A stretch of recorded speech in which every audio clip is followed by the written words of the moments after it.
இறைவனை மகிழ்விக்கின்ற பிரியப்படுத்துகின்ற வாழ்க்கை என்பது a life that pleases God. ஒருவரை மகிழ்ச்சியாக இருக்க பண்ணும்.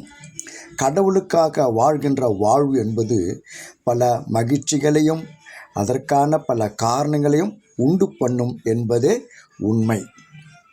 பொல்லாதவரின் சொல்லின்படி நடவாதவர், பாவிகளின் தீய வழியில் நில்லாதவர், இகழ்வாரின் குழுவினில் அமராதவர், நற்பேறு பெற்றவர், நேர்மையாளர், ரைச்சஸ் பர்சன். பாவத்தில் நடக்கின்ற ஒருவர் முடிவில் பாவத்திலே அமர்ந்திருப்பார். அதாவது கடவுளுக்காக வாழ மறுப்பவர் பெரும்பாலும் பக்தியற்ற வழியை நிரந்தரமாக கடைப்பிடிப்பவர். அவர் பக்தியற்ற குழுவினரோடு நடப்பவர் பெரும்பாலும் இகழ்வாரின் குழுவில் அமர்வார். நேர்மையாளர் நீரோடை ஓரம் நடப்பட்ட மரம் போல் இருப்பார். வட அமெரிக்காவில் உள்ள மிசிசிப்பி ரிவர், அதில் எப்போதும் மிகுதியான தண்ணீர் ஓடிக்கொண்டிருக்கும்.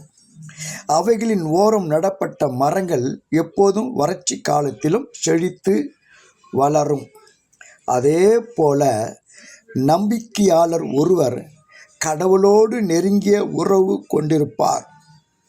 அதாவது வாழ்வின் உண்மையான ஆதாரமான கடவுளோடு ஐக்கியம் கொண்டிருப்பவர் வளமான வாழ்வை கொண்டிருப்பார் என்று பொருள். அம்மரங்கள் பருவ காலத்தில் கனி தந்து என்றும் பசுமையாக இருப்பது போல நேர்மையாளர் கடவுளுக்கு திருப்பணி செய்து அடுத்திருப்பவர்களுக்கு உதவி சேவை தொண்டு செய்கின்ற வாழ்வை கொண்டிருப்பார். இவர் கடவுளுக்காக கனி தருபவர் என்று பொருள்.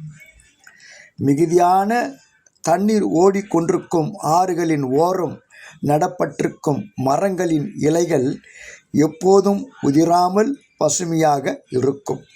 அதுபோன்று ஆன்மீக ரீதியாக கடவுளுடன் ஐக்கியம் கொண்டிருக்கின்ற நேர்மையாளர்கள் எப்போதும் வளமாக இருப்பார்கள். அதாவது உணர்வுபூர்வமாக கடவுளை சார்ந்திருக்கின்ற கான்சியஸ் டிபெண்டன்ஸ் ஆன் காட் பயனுள்ள கிறிஸ்தவரின் வாழ்வும் வளமோடும் ஆரோக்கியத்தோடும் இருக்கும். ஆக கடவுளோடு உள்ள உறவில் கிறிஸ்தவர்கள் முதிர்ச்சி அடைவதால் அவர்கள் அதிகமாக கிறிஸ்துவை போன்று விளங்குவார்கள். இத்தகைய நேர்மையாளர்கள் தாங்கள் செய்கின்ற செயல்கள் எல்லாவற்றிலும் வெற்றி பெறுவார்கள், செழித்தோங்குவார்கள் என்று விவிலிய பதிவு செய்திருக்கிறது. திருப்பாடல்கள் 1 முதல் 3 வரை உள்ள வசனங்கள்.